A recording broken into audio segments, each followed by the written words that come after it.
Leave it. Here. Thank you, sir. Good night, sir. Good night.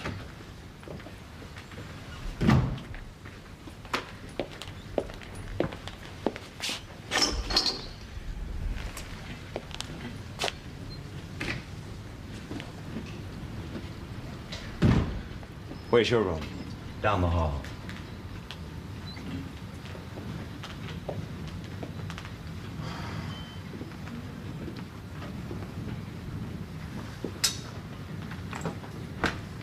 I'm going out for a while. Now? But we just got here. I'm going back. Where? Nobody gets rid of me that easy. I'm gonna have another talk with that girl and she's gonna change her mind, you see. You're crazy. I think he followed us. Who? Did you see anyone? No. No. He's dead long ago. Is he? Yes, but that girl, now she's alive, and you know me, I'm gonna get her. The trouble we're in now is because of you and the girl. Look, stay here. Forget about her. Not a chance. I'm not asking you, I'm telling you. Now you stay away from her or you'll be sorry. Stangerson, are you threatening me? Maybe. That's a laugh. Look, you can risk your own neck if you want to, but not mine. I've got a right to protect myself, and I'm going to. I mean it. You go back to that boarding house and I'll... And you'll do what? You haven't got the guts. I'll be back soon. With the girl.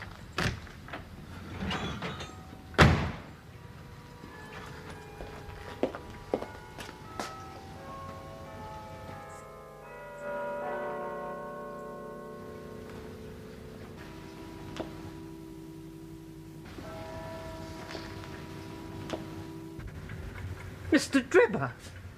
Good evening, ladies. Well, why have you come back? Is there something you've left here? Yes, you could say that. My cigar case. I believe I left it on the dressing table. Will you please wait?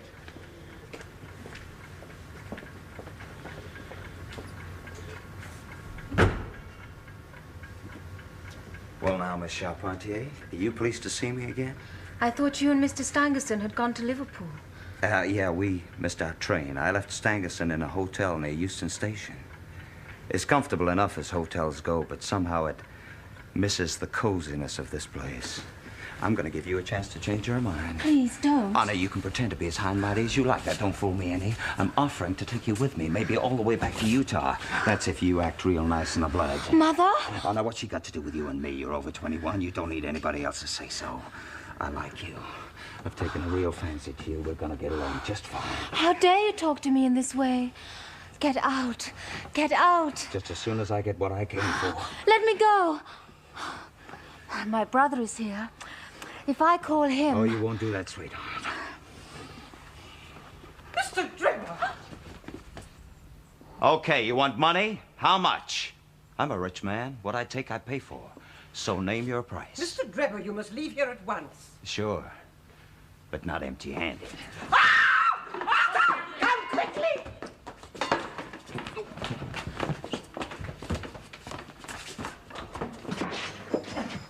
I'll kill kill you for what you've done. I'll kill you if you're here. No, Arthur! Oh! No, Arthur, come back. Let him go. Cab, sir. Halliday's Hotel, Little George Street, and hurry!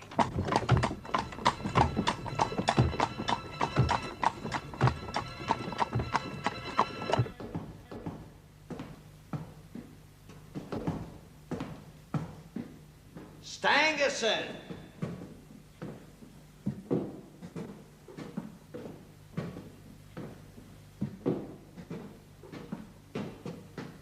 Hey, wait a minute. This is the wrong place. This isn't my hotel. Nobody lives here. It's empty. Look at it, you stupid.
I've never read such boastful nonsense in my life. Watson, I find it difficult to eat my breakfast, read my Times, and listen to emotional outbursts all at the same time. I do beg your pardon, Holmes, but really this goes too far. I take it that you have read the article since you have marked it, eh? Yes, I've Well, read what rubbish, eh? it. You think so? Here is a fellow who insists that by a person's fingernails, his coat sleeve, boots, shirt cuffs, knees of his trousers, that any halfway intelligent man can tell at a glance his history or trade or profession to which he belongs. Well, I admit that you, Holmes, from time to time have surprised me with your remarkable powers of observation, but even you would never make such a sweeping generalization. Oh, but I would. What's more, I do. Oh, come now. I wrote that article myself. You did?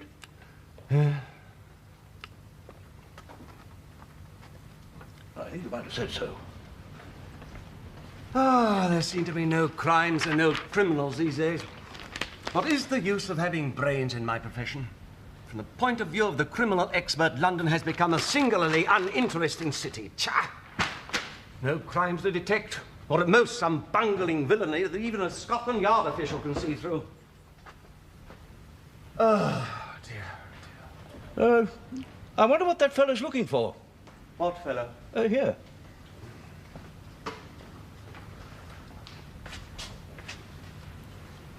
Oh, you mean the retired sergeant of Marines? How on earth do you know that? Oh, retired sergeant of Marines. Does something amuse you, Watson? Well, I was thinking that obviously you must know that neither of us is in a position to verify your guess. No. It seems that we have a visitor. Perhaps you'll be a good fellow and show him in. Doctor, would you be kind enough to show the gentleman up, please? Certainly, Doctor. Come this way, will you? Mr. Holmes, sir? From Inspector Gregson, sir. Ah, thank you. There's no answer. Thank you, sir. Just one moment, my man. May I ask what your trade may be? Commissioner, sir. Uniform sent away for repairs. Thank you. Previous there, sir, a sergeant in Her Majesty's Royal Marine Light Infantry. Thank you, sir. How on earth did you deduce that? What? Deduce what? That he was a retired sergeant of Marines, confound it. Oh, not now, Watson. We are expected at number 3, Lauriston Gardens. Our old friends Inspectors Gregson and Lestrade have need of us. This letter mentions a crime. An unusual crime if both officers have been called in. Get your hat, Watson. Oh, it seems that my complaints of a few moments ago were premature. Lestrade and Gregson have their knives into each other. They're as jealous as a pair of professional beauties. So who knows? There may be some fun. Oh, thank you. Oh, by the way, Watson, about that Sergeant of Marines. Yes. From the window, I saw an anchor tattooed on the back of his hand. Now, that smacked of the sea. He had a military carriage and regulation side whiskers. There you have a Marine. Add to that an air of importance and a certain amount of command, and you have... A sergeant. Simple, really. As you say, Watson, it's simple, really.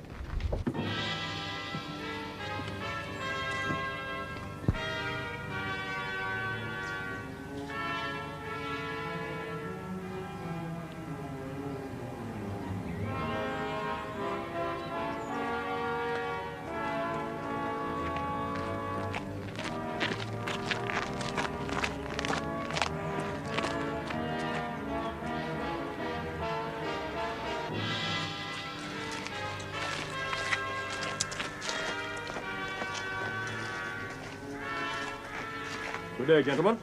It's good of you to come, Mr. Holmes. I've left everything untouched. Except that garden. A herd of buffalo passed along. There couldn't be a greater mess. No doubt, Gregson, you'd drawn your own conclusions before you permitted this. I've had so much to do inside the house. I relied on my colleague, Mr. Lestrade, to look after this. You didn't come here in a cab? No, sir. Nor Lestrade? No, sir.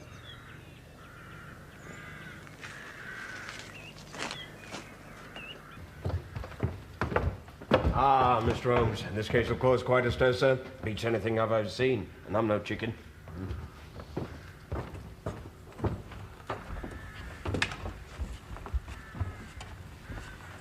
All that we know so far is that whoever did it is wounded.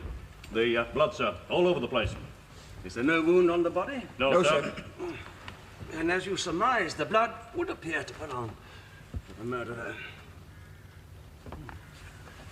And Jensen died under similar circumstances in Utrecht in '34. Remember the case, Gregson?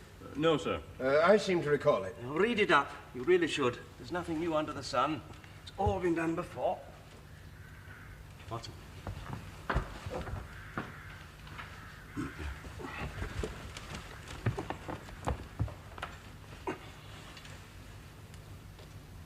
Yes, you can take the body to the mortuary now.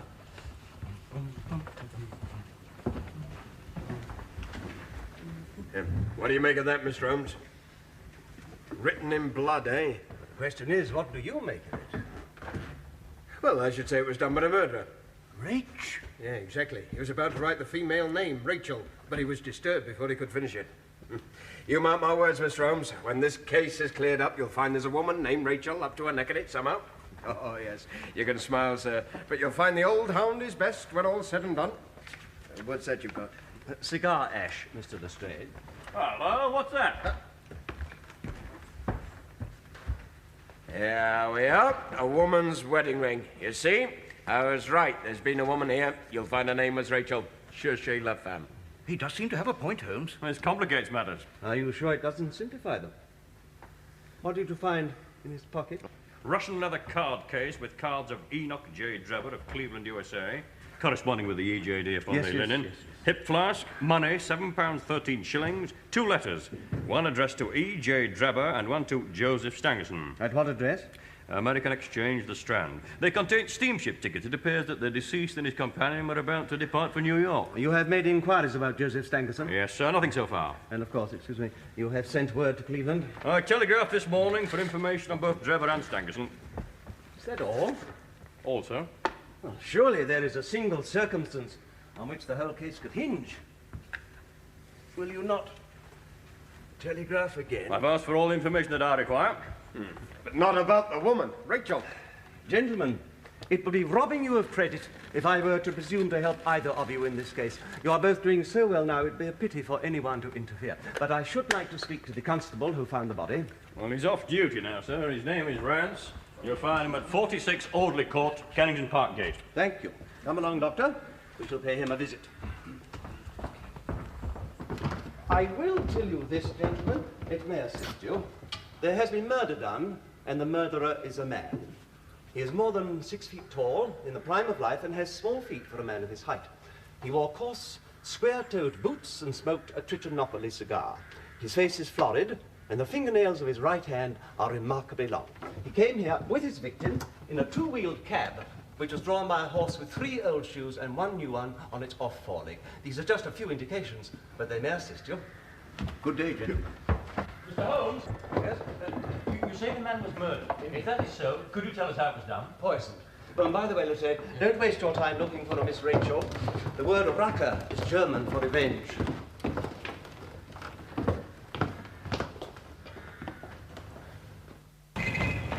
There's nothing like first-hand evidence, Watson. I know a good deal about this case already, but we may as well learn all there is to be learned. You amaze me. No doubt. Well, those particulars that you gave to Mr. Lestrade and to Mr. Gregson, you can't really be so sure. Why not? Well, how do you know about the carriage in which the murderer and his victim arrived, for example? Child's play. The marks made by the carriage wheels and by the horse's hooves in the driveway told me all I needed to know. And the murderer's height? Well, You said over 6 feet. Yes, I did. But when a man writes on the wall, his instinct leads him to do so at the height of his eyes. Now, that writing was just over 6 feet from the ground. And his age? Well, I deduce that from his footprints. Any man who can take strides of 4.5 feet could hardly be in the sear and yellow. Wonderful. Oh, it's commonplace. Well, is there anything else that puzzles you? Yes, fingernails. Well, now... No, wait, just one moment, please. Trichinopoly cigar. Well, now, the writing on the wall was done with a man's forefinger dipped in blood. The plaster was slightly scratched in doing so, which would not have happened if the man's nails had been trimmed. Now, as for the cigar, I can distinguish at a glance the ash of any known tobacco because I've made a special study of it. In fact, I've written a monograph on the subject. Yes. You said the murderer had a florid complexion. Ah, now that was a more daring shot. You must not ask me about that at the present time. We appear to be arriving in Kennington Park Gate. We must make short work of Police Constable Rance. What did you do after you summoned Police Constable Murcher? Well, I went back into the house and I waited for Mr. Gregson to arrive. And was the street empty when Murcher arrived on the scene? Empty? Yes, as good as. Now, what does that mean? Well, I've seen many a drunk man in my time, but not many so crying drunk as that cove. He was at the gate when I came out. A drunkard, you say? And what sort of man was he? Well, like I said, he was an uncommon drunk sort of man. He'd have found himself in the station if we hadn't been so took up. But his face, his clothes, didn't you notice them? Well, he was a long chap with a red face. Florid? What I could see of it, the lower part was muffled round. And what became of it? Well, I moved him on. I had enough to do, what with... Yes. Had he a whip in his hand? A whip, sir? Yes. I'm afraid, Rance, that you will never rise in the force. You might have gained your sergeant's stripes last night if you had arrested that drunkard. Indeed, sir. May I ask how? Because he was the murderer. Come, Watson, or I shall be late for my concert. Good day. Ah, there you are, Mr. Holmes. I was hoping I'd catch you. Oh, is there some news? I thought I'd save you any further trouble. The case is as good as solved. Indeed. You may not remember, but there was a hat lying beside the dead man. Oh, yes, made by John Underwood and Sons, 129 Camberwell Road. What of it? Yes. Well, I've managed to trace him from it to a private boarding establishment. I'm going over there now to make the arrest. Now, ma'am, you are the owner of this establishment? Yes. And Mr. Enoch J. Drebber was one of your boarders? He and another gentleman were staying here, Mr. Stangerson. You know that Mr. Drebber is dead? Yes. When was the last time you saw him? He and Mr. Stangerson left here last night at 8 o'clock. About 8, you say? And neither of them returned? No. Yes. Mr. Drebber came back an hour later. Alice! Mother, there's no use in our lying to this gentleman. We can find out the truth easily enough. Very astute of you to realize that, miss. So the man Drebber returned here. What then? Mr. Drebber and the other gentleman stayed here for 3 weeks. Mr. Stangerson was a quiet, reserved man. But as for Mr. Drebber, well, after 12 o'clock in the day, He could hardly ever be said to be sober. He was an extremely coarse person. His manner towards the maidservants was disgustingly familiar. On one occasion, he actually attacked my daughter. Attacked? I don't know what else one could call it. He came into my bedroom and tried to kiss me. He was drunk. And then? I would not have such a person in my house. I told him he must leave at once, and that was the reason for his going. Mr. Stangerson went with him, of course. And that happened last evening? I cannot tell you how glad I was to see the last of that man. I mean, quite apart from everything else, my son Arthur was home on leave from the Navy, and he had such a violent temper. If he had found out what Mr. Drebber was really like, there's no telling. Just so, Ma'am. No, what I meant was, Arthur is so devoted to his sister. Not that he would ever harm anyone. Oh, we'll see about that, Ma'am. Now, what happened when Mr. Drebber returned him? I really don't know what to say. I was alone, and he'd been drinking. He asked me to go away with him. When my mother told him to leave, he offered me money. Then my mother screamed, and the next thing we knew, Arthur was in the room. Mr. Drebber ran out into the street. Arthur followed him. They struggled, and then Mr. Drebber jumped into a cab. Arthur ran after it, and... well, I don't know anymore. At what hour did your brother return? I don't know. I see. He had his own latchkey. So he must have returned after you and your mother went to bed last night. I suppose For so. all that you know, he could have stayed out until 2 or 3 this morning.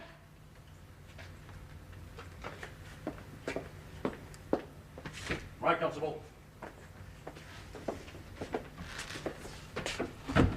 I must ask you for an account of your movements after you left here last night. I've already told this constable. Then tell me, please. You were seen trying to catch up with Mr. Drebber. Well, I didn't. He was in the cab. It was going too fast. I gave up. Go on. Well, I felt too angry to come straight home. I went for a walk. Alone? Yes. Until what hour? I don't know. It must have been after 12 o'clock when I arrived home. A long walk, wouldn't you say? Possibly. I was very angry. Oh, I believe you. Shall I tell you what I believe happened? You caught up with Mr. Drebber. No. You fought with him again, this time somewhere in the vicinity of Lauriston Gardens. With a stick or with your fist. You struck him a blow in the pit of the stomach, perhaps, that would kill him without leaving a mark. Then you dragged the body into the empty house where it was found. The blood, the wedding ring, the writing on the wall, all these were intended to throw the police off the scent. Oh, Arthur, tell him the truth. You didn't kill that man. Say you didn't. Oh, Mother, of course he didn't. How can you think such a thing? I don't know what this is all about. I swear I never saw Drebber again. You must come along with me. Take him in charge, Constable. But he's innocent. All in good time, miss. Constable.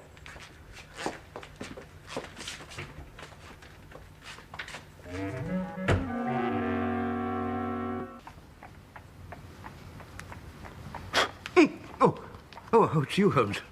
Oh, you quite startled me. This Lauriston Gardens business seems to be preying on your nerves. To tell you the truth, it is rather.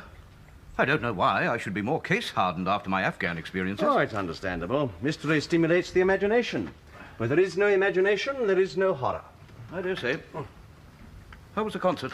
Oh, magnificent. You had no visitors? No.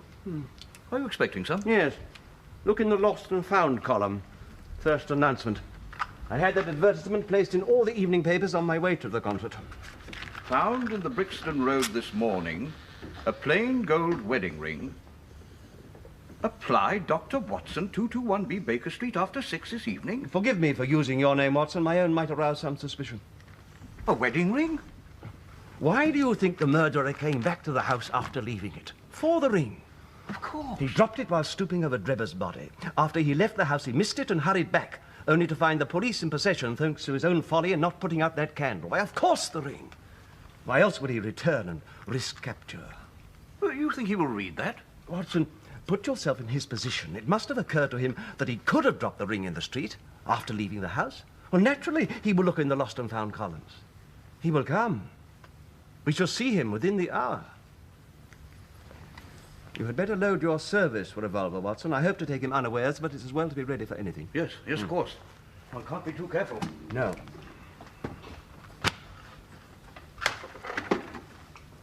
Hello, what's this? Huh? Oh, that's some aspects of the case that seem to admit of no explanation. Just a few notes, that's all. How came the two men into the empty house? What became of the cabman who drove them? How could one man compel another to take poison? Where did the blood come from? What was the reason for the murder, since robbery had no part in it? You sum it all up very succinctly, Watson. It's very good of you to say so, Holmes. I just tried to while away an hour or two. Well, now, I'm ready. Admirable. And I believe not a moment too soon. Our man has certainly wasted no time. Watson, just sit down and try to look as natural as possible. By the way, did a telegram come while I was out? What? Telegram. No. Oh. Why? I sent a message to Cleveland requesting a certain item of information. Huh? Yes. Well, what sort of information? The name of the murderer. The name of the murderer? Come in. There's a person wants to see you about an advertisement in the Standard. Oh, thank you, Mrs. Hudson.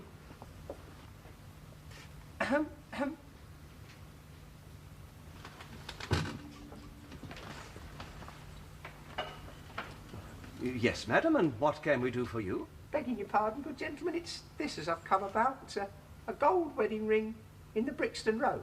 The ring is yours? Oh, no, sir. It belongs to my girl, Sally. Is it? Ah, the Lord be thanked. Our Sally will be a glad woman this night. This is it. This is the ring.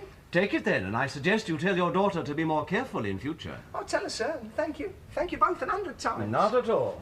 Entirely my pleasure. Good night. Good night. Oh, our Sally will be a happy girl this night. Oh, Holmes, really, what a splendid murderer. And the ring you gave her. I bought it this afternoon. Quiet! Give her time to get downstairs. Let me have your revolver. If I'm not mistaken, she'll lead me straight to our man. No, Watson, wait here.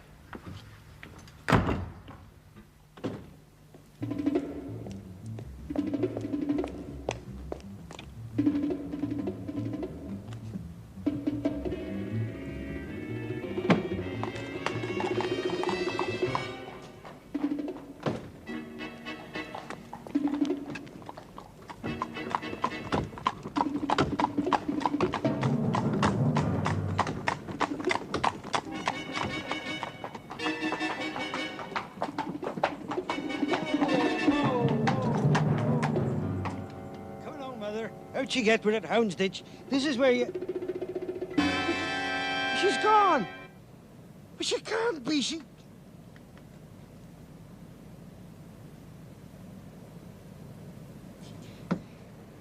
Hey, what about me fare? Thank you, sir. You're a toff.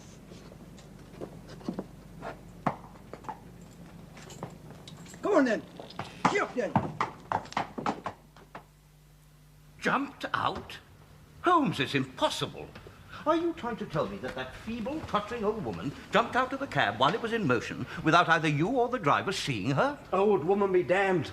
We were the old women to be taken in. Must have been a young man, and an active one, too, besides being an incomparable actor. But do you mean to say that he was the one who... No. Our murderer is taller. Watson, I would not have the Scotland Yarders know about this for the world. They'd certainly never let me hear the end of it. I don't think there's anything to be ashamed of, Holmes. Even I was deceived. Remarkable performance. What did you say, Watson? You've seen me riding in the streets. Well, how do you like me, eh, boys? The way I use my hands and feet's a little bit tricky, eh, boys? But often I feel my anger rise through hearing vulgar people's cries. I sometimes wish myself in rags when the boys shout, "Watch your bags!" The fellas all shy up when they see me on my bike, but I'm as cool as any icicle. As I fly, the boys all shout, "Does your mother know you're out?" I only say, "Salute my bicycle."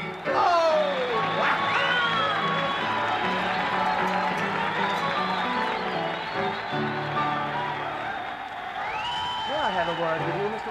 McDonald. Oh, sorry, gents. Can't talk. I've got to do my change for the finale. I shall not detain you long. No, you're not going to detain me at all, Governor. Look, why do you come round after the performance, eh? What I have to say concerns a wedding ring. Hello. You two still here? The ring you gave me earlier this evening. Well, I don't know anything about a ring. Here, Who let you back here, anyway? You came to number 221B Baker Street. What are you talking about? I've never seen you before in my life. You disappoint me, sir. I should have thought an artist of such superb accomplishments would risk anything, even the gallows, rather than deny his own talents. It appears I was wrong. Come, Watson. Gallows? This is a matter of murder, Mr. Daly, and I fear you are implicated. Murder? My colleague and I thought you might prefer to talk to us rather than to the police. However... Oh, wait, don't go. Look, I don't know anything about a murder. It was a wager, see? He bet me £5. Who did? Him, the big bloke. Look, it's like this. I was in the alehouse next door, you see, when he comes in and he buys me a drink. Started to tell me what a great performer I am. So we gets to chatting. He says, dressing up on the stage as a woman is one thing, but I wouldn't be able to take anybody in face to face away from the theatre. So it's a wager, right? £5. He sees this advertisement, you see, in a newspaper. And he says I'm to dress up as this old girl from Houndsditch, and if I get the ring, he'll pay me. And you succeeded brilliantly. I compliment you. And no doubt you gave him the ring. Oh, yeah, he was waiting for me in the alehouse. Hey, I don't think he's there now. No, I'm sure he isn't. Thank you, Mr. Daly. Yeah, look, wait a minute, gents, before you go. As I say, I don't know nothing about a murder, you see. It was a wager, like I say. Look, I've got to go on now. Weren't any trouble, will there? No trouble, Mr. Daly. Oh, well, that's all right, then. Nice of you to treat it like a sport. Come in and see the entertainment sometime. My treat, eh?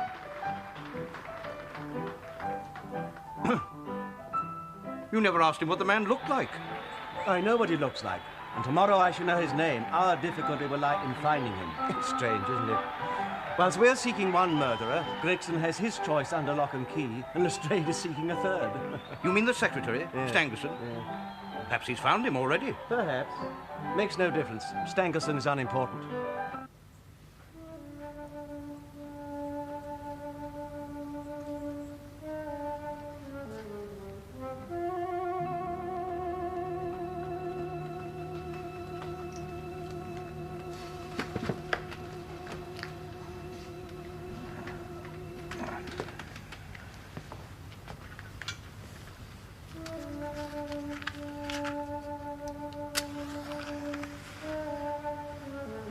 Trevor, where you been? I waited up for you.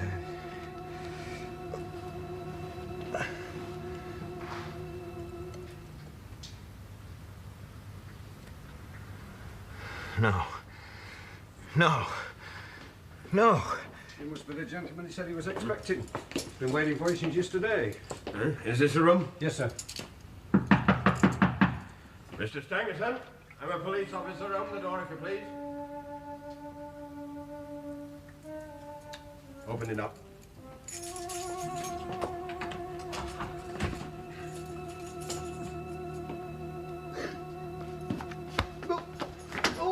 Catch him! Don't let him get away!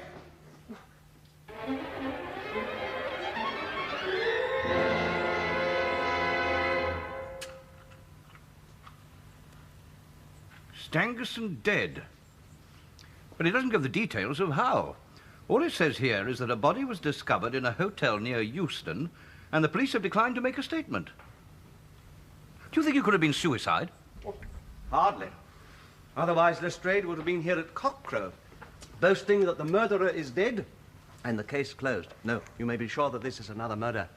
Why have you not been sent for? Oh, patience, Watson. Give Lestrade time to lick his wounds. After all, his murderer has turned into a victim. Gregson has made an even worse blunder. He's arrested someone who was innocent. But they'll both be here. Give them time.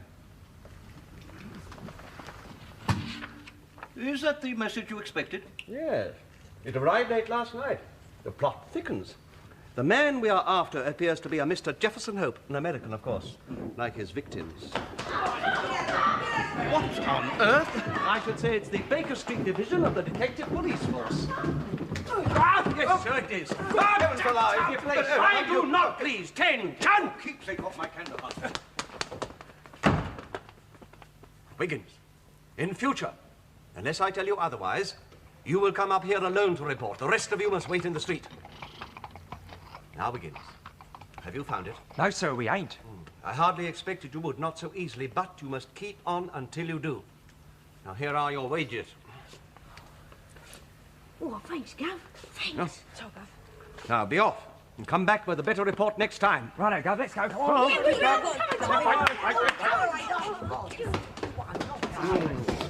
There's more work to be got out of one of those than a dozen on the force. Ah, gentlemen, we've been expecting you. Come in. Now we shall have some news with a vengeance. Mr. Holmes, the man Stangerson is dead, murdered. That I surmised. Poisoned, no doubt. No, Mr. Holmes, he was stabbed to death. Stabbed? And written on the wall of the hotel room was that word. Yes, was the word Racker in letters of blood, I know. You know, Lestrade, I'd have given a month's money to have seen your face when you walked into that room and saw the body. You were that sure that it was he that had killed Drebber. Yeah, well, at least I didn't put the wrong man under arrest, Gregson. Now, look, Lestrade, I'm warning you. Mr. Holmes, you're a witness. I am witness to the most infernal squabbling. Gentlemen, stop this childishness at once. Lestrade, you say the man Stangerson was stabbed? Yes, he was. What did you find in the room? Oh, nothing out of the way.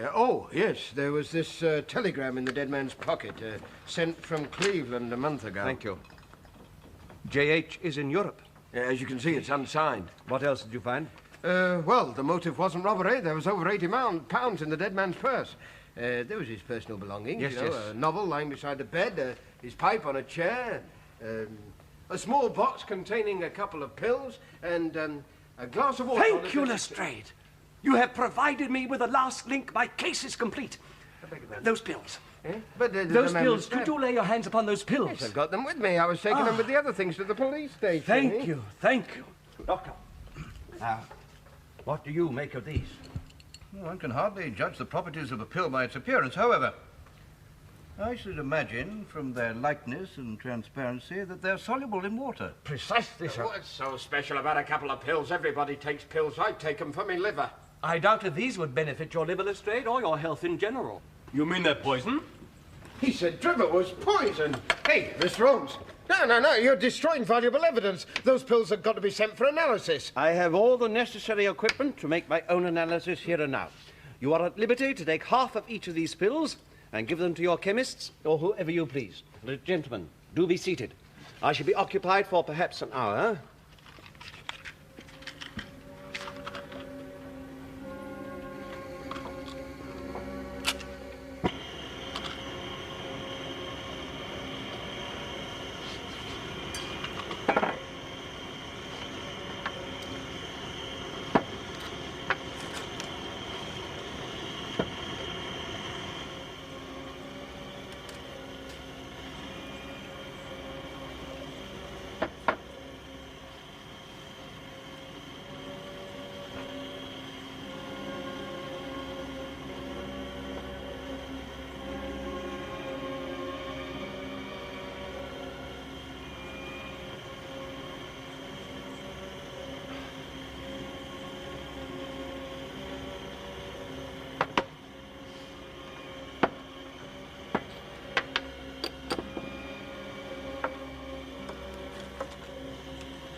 Well, Holmes?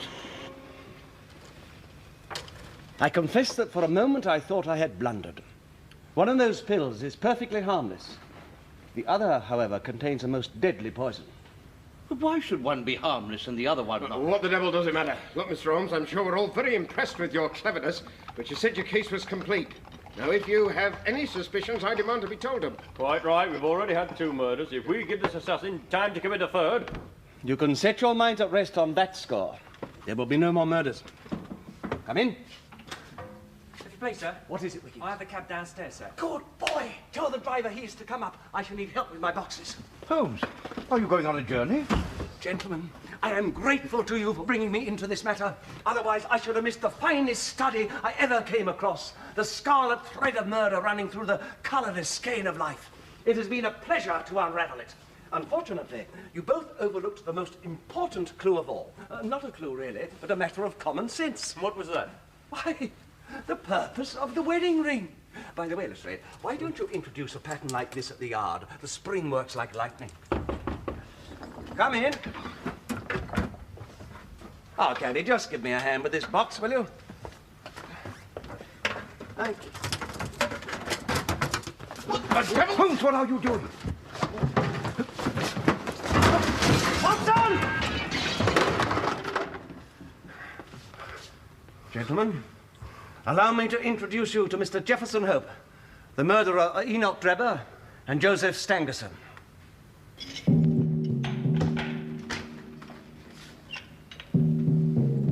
Mr. Holmes, I am glad to see you. I trust you will pardon my lack of self-control a few hours ago. A perfectly natural reaction, Mr. Hope. You know, if there was a vacancy for chief of police, I think you'd be just the man for the job. The way you kept on my trail was really something. It wasn't very difficult. All the circumstances pointed to the culprit being a cab driver or someone disguised as one. I simply told some street Arabs to go around the cab stands asking for a driver named Jefferson Hope, saying there was a fare waiting for him. They were not to give my address, of course, merely to lead him there. I wasn't pretending to be a cabbie, Mr. Holmes. I took the job because I needed the work. And who better than a cab driver for dogging a man's footsteps wherever he went in London? London? I followed Drebber and Stangerson for more than a year. And over 2 continents. But why? No, Watson. We mustn't lead Mr. Hope into making admissions that could prejudice his trial. I'm not going to stand trial. But you surely don't mean... No. I'm not thinking of suicide. I have a heart condition. They call it an aortic aneurysm. I saw a doctor last week. He told me I've been living on borrowed time for months. I think it was only the hope of catching up with Drebber and Stangerson that kept me going. Well, now it's finished. Even so, you'd better not say anything more. No, I want to. I wouldn't like to be remembered as a common cutthroat. I was in love with a girl back in Utah. Drebber wanted her. He offered her money. Then he threatened her. When that failed, he waited till I was away prospecting, and he and Stangerson abducted her. By the time I returned a month later, she and Drebber were married. She broke her heart over it. The ring.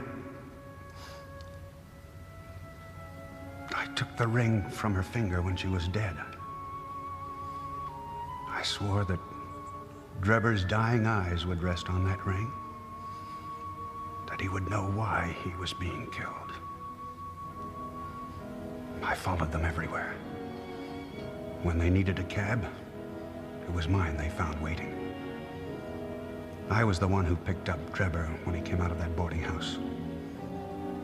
Gave me the address of a hotel near Euston. That's how I knew where to find Stangerson. He was so drunk, all I had to do was drive him straight to that empty house in Lauriston Gardens.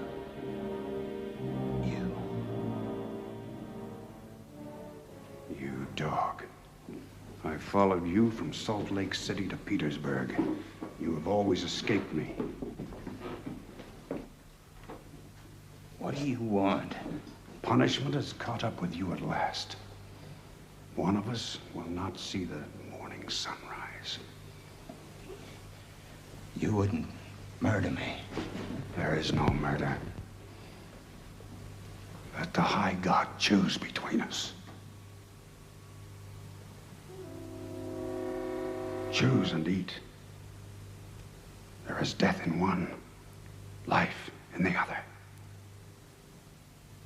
I shall take what you leave. Let us see if there is justice on earth, or if we are ruled by chance. Choose.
I told you, Watson, that our man had a florid complexion.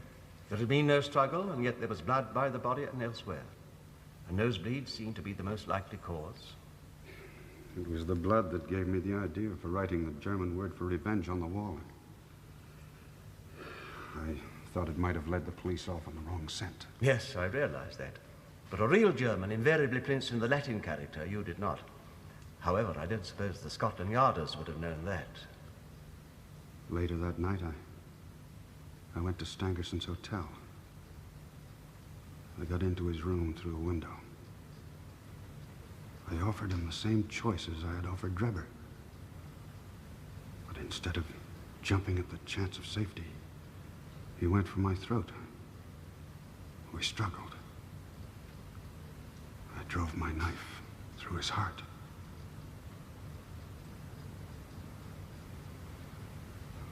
I have no regrets, Mr. Holmes.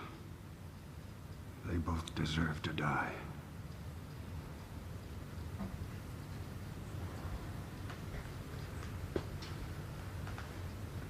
Do you believe I am a murderer? Yes. There we differ. There was no murder, Mr. Holmes. I executed them.